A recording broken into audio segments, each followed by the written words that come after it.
Hello. Hi, friends. Happy Friday. Happy Friends of Franz Friday. I hope you all had a great sleep last night if you're listening to this early in the morning or in the afternoon. And if you're listening right before bedtime, I hope you have a great sleep ahead. Sleeping. It's such a dream, literally. I love to sleep, especially when I have to be awake at 4:30 a.m. or 5 a.m. for work.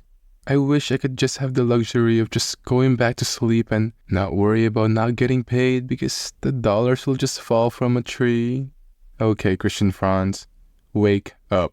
Literally and figuratively. Sorry for all the sleeping puns, but it's the center of our podcast topic today, so I cannot help myself. Please don't snooze me. Joking aside, sleep. I love to do it, but I must admit it's not my best friend. For as long as I can remember, ever since I was probably 5 years old from some of my earliest memories, I have always had a hard time falling asleep. Sometimes just rolling around the bed for an hour or two or even the whole night.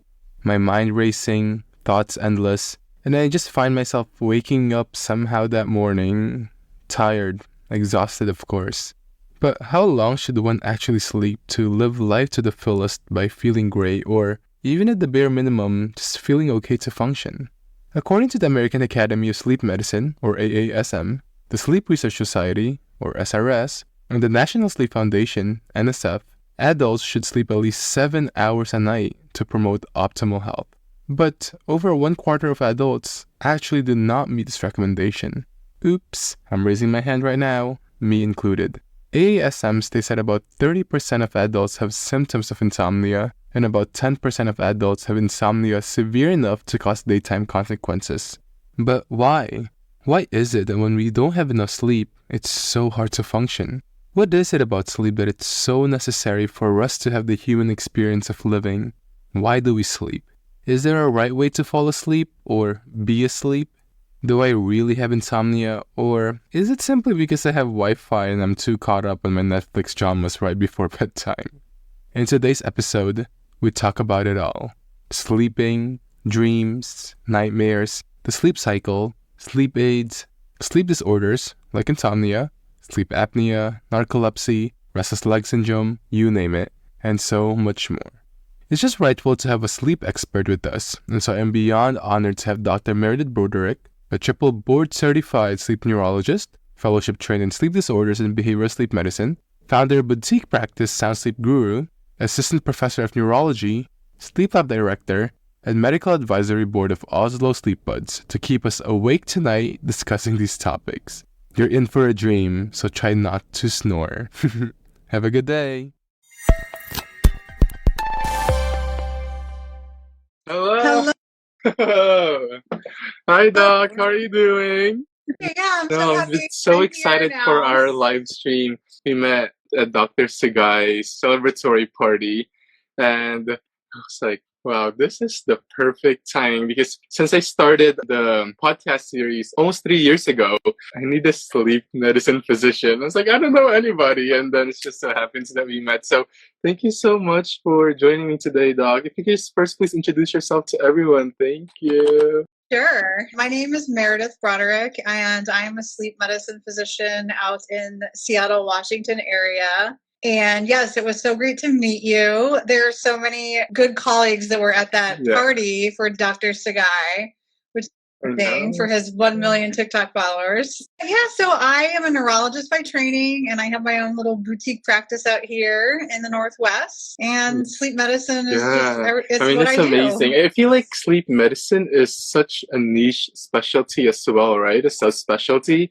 I think the first time I've ever heard of it was when I was still working bedside, and I think one of the discharge papers said, refer to a sleep medicine specialist. I was like, oh, there's such thing as sleep medicine. There's also lifestyle medicine and obesity medicine.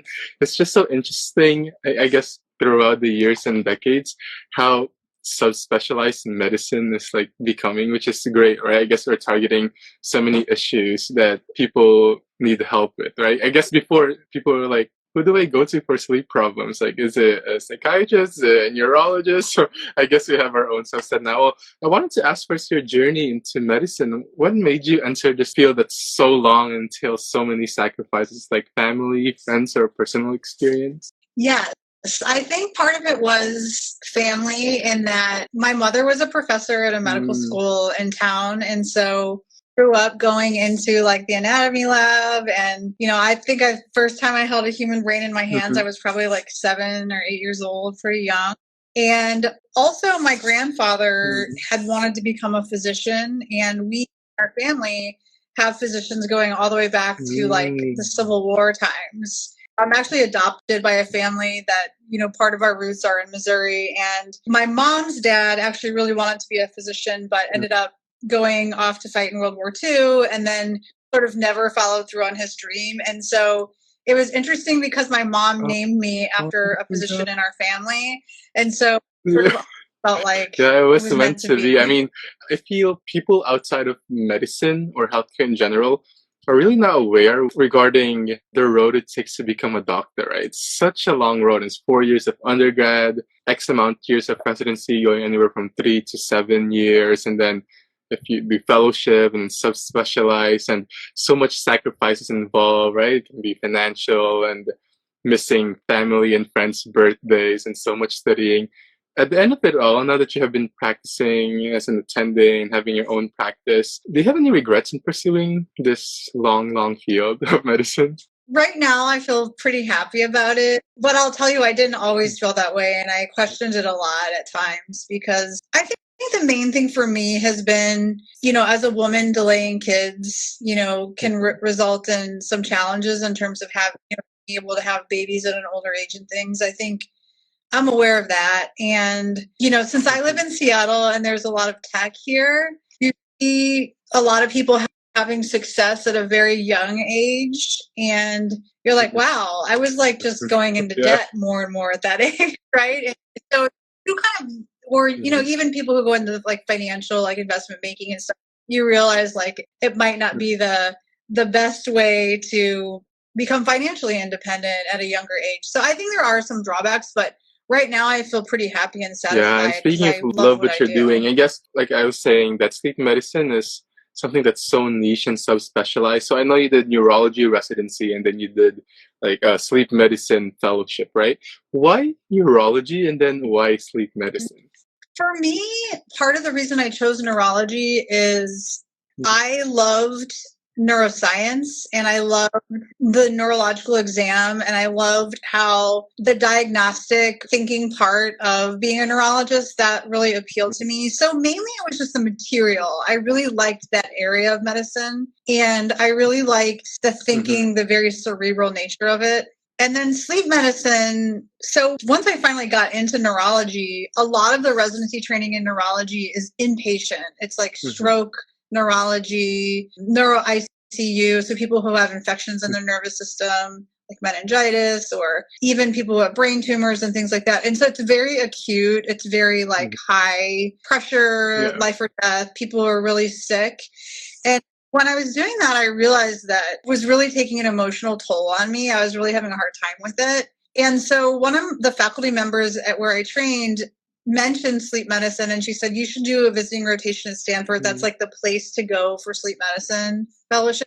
So I went there for 2 weeks, and it gave me so much hope about what I was seeing, because the sleep doctors were talking about preventing stroke, about preventing cardiovascular disease, mixing up a sleep disorder with a mental health disorder, and that being a misdiagnosis. But if you treat the sleep disorder, the person's mental health condition gets better. And so that whole preventative nature of it really appealed to me after seeing sort of the other side.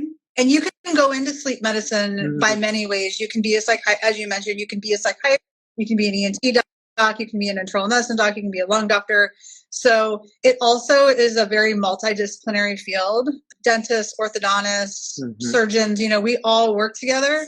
And so that really appeals to me about sleep medicine. That's something with the whole interdisciplinary rules, but we'll talk in a little bit more. I mean, speaking of sleep now that we're veering into it, I'm actually sitting in my bed. How timely is this? Well, I guess as a physician, I feel like sleep is something that you've been deprived of for quite a few years of your life, right? In med school, especially residency and the hours. I guess just the act of sleeping in itself. Why is it so important? Like, what is the function of sleep? Why do we have to take a rest for these amount of hours at night? Like, where did this come from? Yeah, it's interesting because there are a lot of theories about why we sleep, and I think some of it we're still figuring out. But the main one that we do know is, if you know a little bit of physiology, you'll know that there's what's called the blood-brain barrier. So there's no actual, like, around the brain. There's not blood around the brain. There's something called cerebrospinal fluid. And we think that during sleep is when our brain clears itself of metabolic waste. So as our cells metabolize energy, they produce waste, just like anything that's happening, any chemical reaction. And that's the time that our brain removes it and removes those like byproducts of those cellular reactions. So that's one thing, the brain is cleaning itself. And the other thing is that we're learning, we're consolidating memories, we're figuring out what do we need to hold on to, what can we get rid of. We don't remember every single detail from every day. We, remember what's important. And then we also want to create connections with our experience from the past so we can make new connections and build. And so learning is a big one, cleaning the brain from metabolic waste. And so it has this restorative process to it. Those are some of the big things. Some people think there's a temperature regulation that might be playing a role because we do have this change in our temperature when we sleep. Some people think that energy conservation is part of it. It's a way to conserve energy by resting this, third of our lives at nighttime when the sun goes down, and it might be dangerous to be out in the world, which it is before electricity. Yeah, so interesting. I mean, I've read a book, I forgot what it was called before. I think it's called The Why We Sleep or something like that. And I know there's like so many explanations and theories about why we sleep and all of the nuances about it. Now, when we're talking about sleep, I think in most things, I guess in healthcare and medicine or about the body, we think of something like the optimal state, right? As a sleep specialist, is there an optimal hours that I should be sleeping, or is it like dependent if we're talking to a child or someone in their 70s or whatnot? Yes. The average is going to be somewhere between 7 to 9 for most adults. Children definitely need more sleep, and probably into your early 20s, you probably need a little bit more than that. But for adults, it's going to be in the range of 7 to 9, and it does vary individual. Yeah, I mean, outside of optimal, I think regarding to the hours, I think a question that came a lot in my DMs when I started promoting our live stream is the idea of, quality sleep. I guess for some people too, they could be sleeping maybe 7 hours, but they wake up still so tired and still groggy or whatnot. Is there such thing as a definition for like a parameter of what classifies as quality sleep?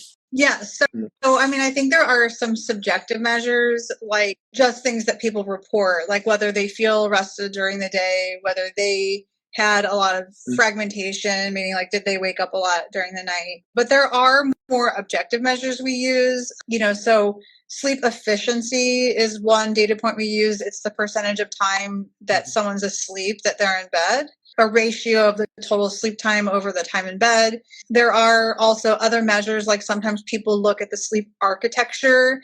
That's where we look at the 4 stages of sleep and look at the percentages of those 4 stages, and then how the pattern of how someone cycles throughout them through the night. And so there's kind of an ideal pattern that we consider. Yeah, can you briefly talk about those 4 stages of sleep that you mentioned? Sure, yeah. So the 4 stages of sleep are divided into 2 types. There's non-REM sleep and REM sleep. And then non-REM sleep has 3 stages, 1, 2, and 3. And as you go from 1 to 2 to 3, it gets deeper. Deeper meaning it's harder to wake that person up. And then stage REM is the rapid eye movement sleep. That's when, most of our dreaming occurs. And they have different characteristics based on when we record in sleep studies. We can distinguish them mainly through brain so waves, interesting. but there are other things too. I think I saw a video before of, I was like, why is it called rapid eye movement? And I guess our eyes are literally like rapidly moving, right? Underneath it. It's like, this is so interesting and so scary as well.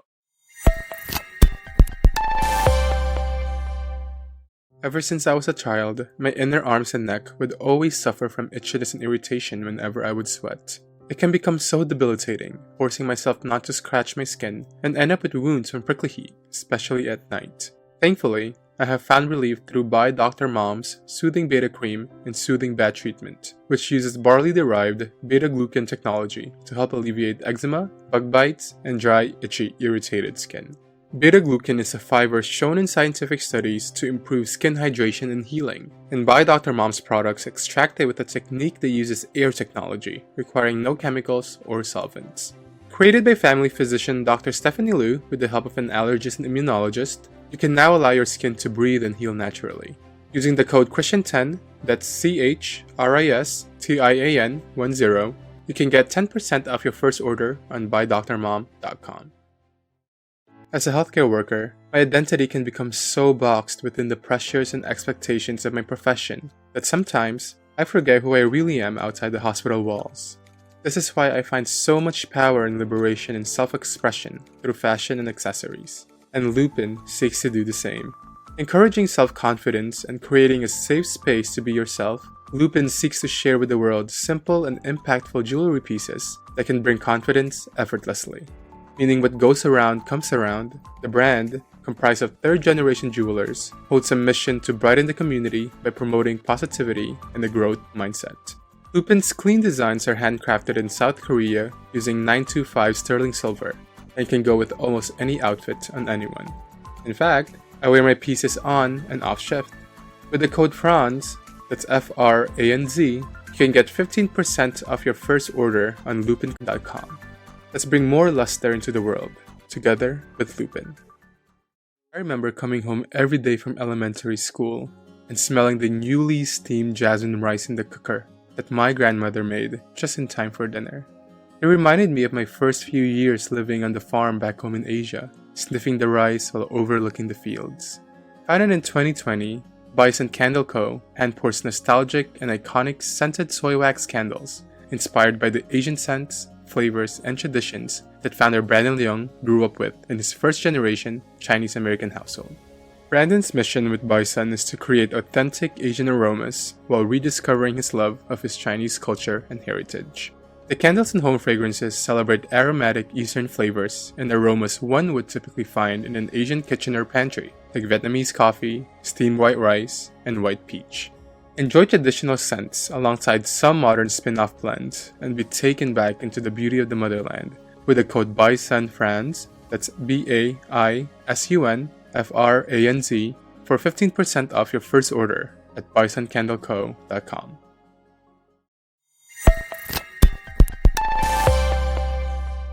You also mentioned that, when you get enough sleep, it's like kind of like set for the day, right? Like you're bound to have a good day if you have a good number of hours of sleep. And I want to focus on that aspect of the day, right? Like, I sleep throughout the night and then I'm good for the day. But there are people who are what they call night owls, and they sleep in the day and they're like all up at night. And I guess people who also work night shift as well, outside of people who are just like, I'm a night owl. Do we have data on sleep in the night versus the day? Are our bodies made to sleep for the night? So we, in sleep medicine, they're called chronotypes. So we have what are called owl chronotypes, and then we have lark chronotypes. So larks are the early morning people. The owl chronotype is going to be more of a night owl. Mm-hmm. Most people are going to be kind of in the middle where they fit into like the culturally normal day.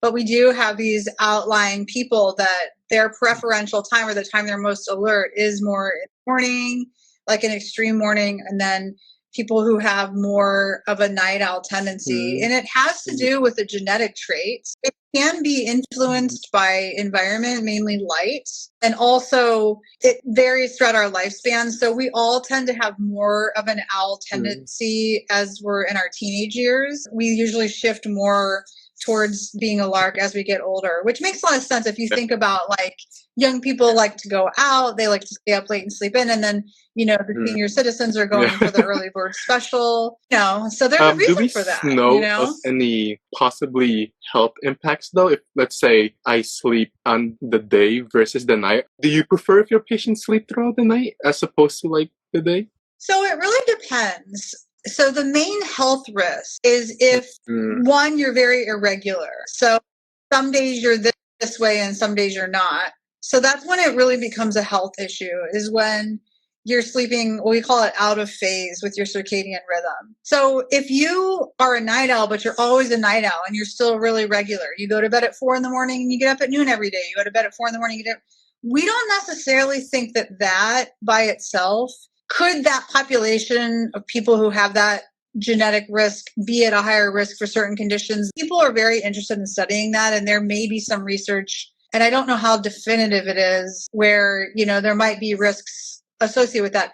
But the real one is where there's that circadian misalignment, where someone really, their body wants to sleep, at 4 a.m, but they're getting up at 4 a.m. to go into, nursing is a huge occupational risk for like shift work, right? Because there's so many nurses that work night shift. So that's when it does become health risk. And we know that, for instance, like nurses have, a higher risk of fertility issues, maybe even some kinds of cancer because of I must say, though, that I used to work night shift, and most of the, I guess, older nurses that were on night shift with me, it's so interesting to see that we're taking hypertensive medications as opposed to those who were working in the day shift. I was like, we can do an actual research study on this in our unit. So yeah, it's so interesting. And you also mentioned about dreams earlier. I guess this can go into a spectrum of like very physiologic and scientific to something psychological like Freud, right? Do we know what's the purpose of dreaming? Why do we have dreams at night? And why do some maybe don't have, or they just don't remember, I guess? Yeah, so we think that everybody dreams, and that, one of the functions of dreaming is to sort through like the daytime experiences, put them into our memory, or make associations between other things that have happened to us in the past. We think that the reason why some people don't remember their dreams is because they don't have any awakenings during the dream. But if we were to like watch someone and wait for them to go into REM sleep and then wake them up and go, what were you dreaming about? Or were you dreaming? That people would remember better. So like the way REM sleep was discovered, this is actually what they did, is they would like hook up the electrodes, so then they would see the rapid eye movements, and then they would wake people up and they might see someone's eyes going like this. And the person would wake up and say they were, watching a tennis match, Sometimes people just don't remember, but it is happening. Dreams are just so weird, and it's just so interesting. Like, you can have the craziest dreams ever, and then there's dreams that make you hopeful, and there's dreams that make you wake up, like you run, and then there's dreams where you feel like you fell, and then you like suddenly jolt up, right? Dreams are just so interesting. Well, outside of dreams and outside of nightmares as well, I feel like sleep, as with any physiologic behavior that we have, I mean, the body's not perfect. There's disorders that come with it too, and you are the expert in this. In your office, or I guess just in sleep medicine as a whole, when it comes to bread and butter, would you say that there's like top 3 reasons why someone would see a sleep physician? Yeah, snoring and sleep apnea is probably number 1, directly or indirectly. So either the person's bed partner or family has expressed concern about the person's snoring or breathing during sleep. Or, they were diagnosed with high blood pressure and their cardiologist told them, like, you need to go see a sleep doctor because of that other health issue.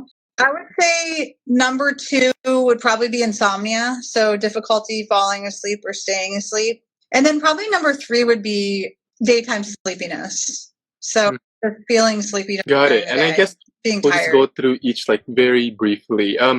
Sleep apnea, when does snoring become kind of like, oh, I should see a doctor for this? Some people are like, oh, I snore when I'm tired.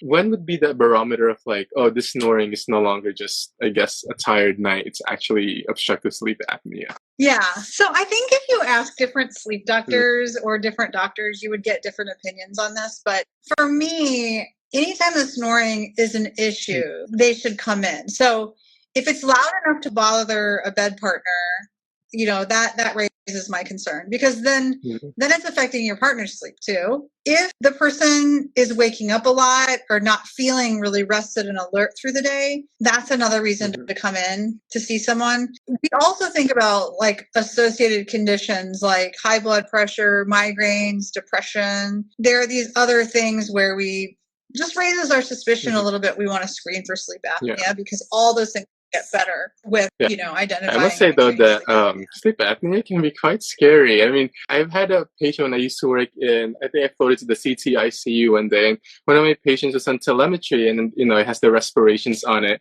and like every few minutes or so, I would get the apnea alert on the telemetry monitor. I was like, oh my gosh, why is my patient's respiration 0 like every few minutes? And I was like, do you have sleep apnea? And they're like, no, I don't know, but I've been having this since I was a kid. So we actually got a sleep medicine physician to actually diagnose the patient. So it can actually be quite scary, right? I mean, going next to insomnia, I was going to send you a meme that I saw on my timeline the other day. It said, do I actually have insomnia or is it just Wi-Fi? So I think we've reached a point where people are just up on their phones at night, and I guess with the light as well, or I guess people's minds become busier with what they consume on their phones or on their computers. People don't get to sleep or watching their K-dramas like me, I guess. When is it that, I guess, as with the previous question, when is it a concern when, I'm tossing and turning, it's just a bad night, or is it actually insomnia? I guess, how do you diagnose someone as an insomniac? Yeah. Well, there's different types of insomnia, but the one that is kind of the bread and butter of sleep medicine practice is called chronic insomnia. And we think that you have to experience it more than 3 days a week for over 3 months. So there's this kind of like normal difficulty sleeping that happens with life transitions, with stressors, that we think, will pass. If you just wait, the person will kind of solve whatever's on their mind and it will pass. But if it's very long standing and very frequent of that nature, that's when we definitely want someone to see a specialist.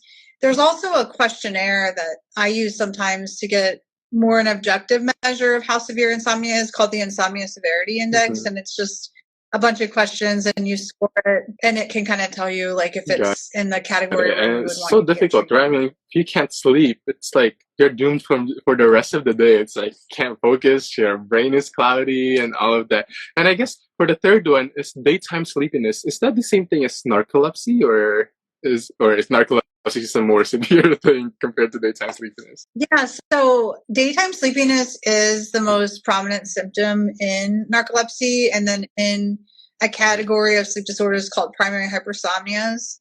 And that is like in what I would call the differential diagnosis of daytime sleepiness is a primary hypersomnia like narcolepsy.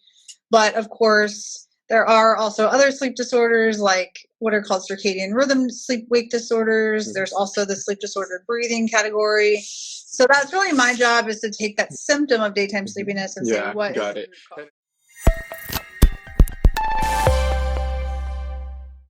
In this world of social media that places so much physical critique and pressure on maintaining a youthful appearance against all environmental odds, the skincare and beauty industries have succumbed to a myriad of anti-aging practices. However, the covert fact is that beauty is timeless and that aging is a privilege. Regents, an inclusive wellness brand, seeks to promote this ritual of well-aging, understanding that it is connectivity with the body and attentive care given to it as it changes, including our skin. Founded by Filipino-American Gilio Riccio, Regents introduces the all-encompassing serum, created to target the concerns of maturing melanated skin by utilizing a blend of healing botanicals used by our ancestors and select clinically proven active ingredients. From the brightening Ayurvedic licorice root to the soothing Centella asiatica and hydrating green algae, welcome to the journey of fueling skin health and enhancing, not changing, your natural shade. With the code FRANZ, that's FRANZ, you can get 15% off your first order on regentswellness.com. Experience the power of mixing native wisdom with modern-day science. Do you have any guilty pleasures? I have one. Boba. Given that the average cafe-made milk tea has over 100 calories per serving, over 20 grams of high glycemic sugar, and is packed with artificial flavors, I am so glad that the guilty days are over with Twirl, the world's first canned, plant-based milk tea. With only 45 to 50 calories per serving and containing 6 to 7 grams of low glycemic sweeteners, Twirl is made with pea milk, the most sustainable plant-based milk on the market, regenerating the soil where it comes from. Fair trade and organic are the names of the game, as the teas are sourced from biodiverse family farms in China, Japan, and Taiwan that practice sustainable farming techniques. No artificial flavors are ever used. From 4 different flavors to ready-to-eat plant-based konjac and boba pearls, let's enjoy tasty, creamy, shelf-stable, and healthy milk tea together for 10% off using the code FRANZ10, that's FRANZ10, on twirlmilktea.com. Twirl around in its goodness. Growing up, I was ashamed of my Asian heritage. Classmates would comment about the lunch my grandma cooked, other kids would make fun of my eyes, and even some adults today would tell me to go back to where I came from. But where do I really belong? Who really am I? Am I not American enough? Highlighting the year of the first documented arrival of Asian Americans in North America, 1587 Sneakers seeks to shine the spotlight on Asian American stories and demonstrate to the world the extraordinary breadth of our passions and achievements. Made with full-grain natural Italian leather by footwear artisans, 100% biodegradable natural rubber outsole, calf leather interior lining for comfort and good smells, and waxed cotton laces for longer-lasting cleanliness, these premium sneakers combine the highest quality, an array of timeless designs, and the movement to be authentically who you are. With the code FRANZ15, that's lowercase FRANZ15, you can get 15% off your first order on 1587sneakers.com. Step into embracing your identity without hiding. Express yourself unapologetically.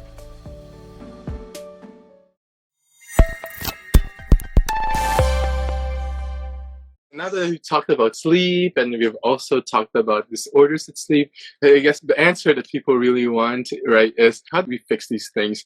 I guess someone comes up to you in your office, gets a consult, and it's like, Doc, I'm having these problems with sleeping. What is your approach to that? Like, what modalities do you offer this patient? Is it medications right away? No, definitely not medications right away, just because medications are not always the best option. But so when my patients see me, I usually first do like a 60 to 75 minute consultation with them. And a lot of it is just talking and really getting to know and understand, one, the problem, the nature of the problem, 2, their lifestyle, 3, their medical history. And then, as a physician, I kind of think of myself as like a pattern recognizer. We recognize patterns, right?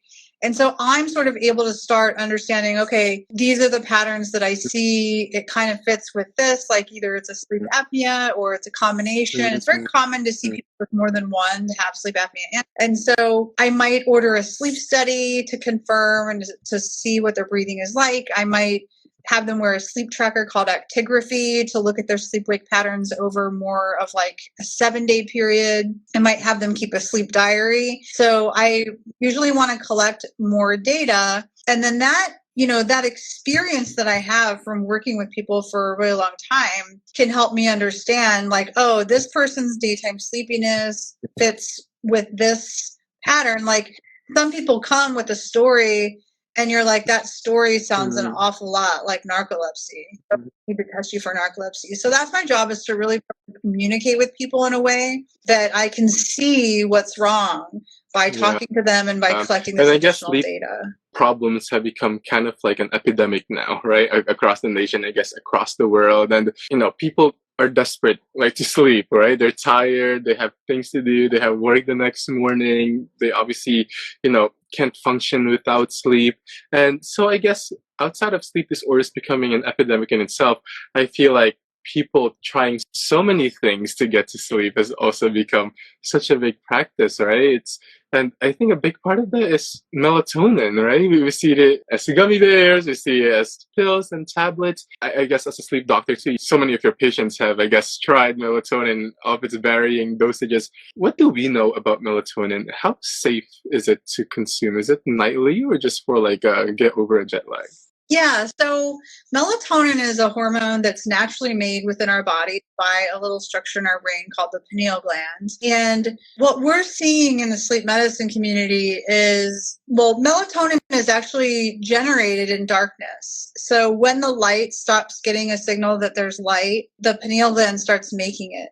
So because of all this light, artificial light in our environment, like from screens and even electricity, like overhead lights, street lights, city lights, we're not making as much of it. And so we know, for instance, that we sleep about an hour less than our ancestors did, 200 years ago. And we think that's because one of the reasons because of light. So I think that's one of the reasons why people are reaching for melatonin is like, I think somehow people know that like they're not making as much of it, right? So the problem in the US is that melatonin is not a pharmaceutical grade product in the sense that there have been studies showing there's variable amounts in like, if you buy a brand like and it says 3 milligrams, there's not actually 3 milligrams in there.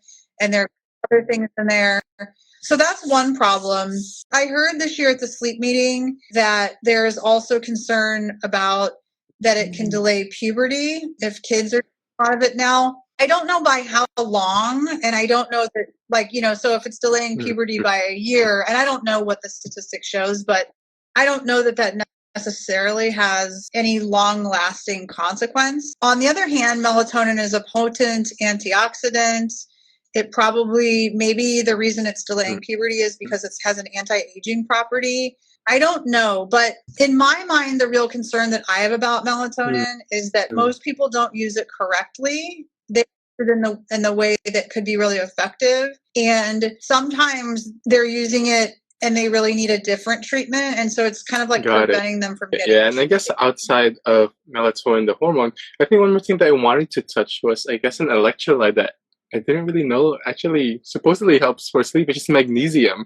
I know you created a post on this too. I mean, what have you seen with magnesium and sleep? Like, do you think it's better to get it like in supplement form, or should we rely on like our dietary sources for magnesium? And does it help with sleep at all? Yes, it does help with sleep. So the post that you're talking about, when I researched that, what I found was that in the nutritional literature that magnesium deficiency is becoming more common just because of our processed diet, because most of the magnesium we get, like in terms of food consumption, is from green leafy vegetables, and also they have to be raw to really absorb it.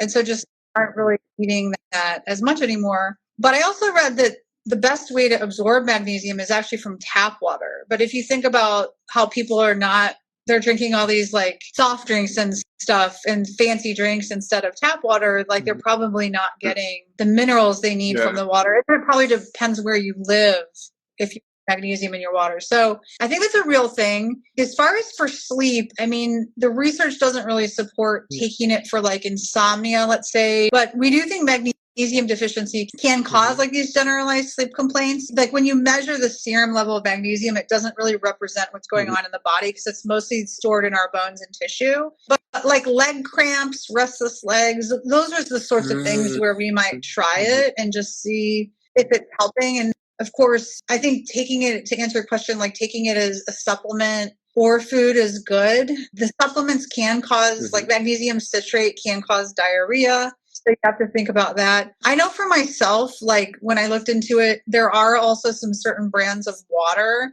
that do fortify the water with magnesium. So that's an option too, is to, if you can't, get your tap water tested. Got it. This is you could drink also helpful. I mean, my mind is just blown with some of the information that you're spitting right now, Doc, especially when it comes to melatonin. Well, I guess to end it all, I mean, again, sleep is becoming such an epidemic and sleep is such an important thing, right? And even I myself, when I don't have enough sleep, I mean, I guess when I was way younger, I was so proud of, I can function with 3 hours of sleep every night. And I guess now as years coming by, I was like, wow, I need like 6 or 7 hours of sleep. And as a sleep medicine physician, you see people who are struggling with so many sleep disorders of all types of things. And I guess to end it all, what would be your message to someone out there in the world who's like just struggling so much with sleep and, just their life is in shambles because they cannot sleep? What would be your message to that person as a sleep medicine expert?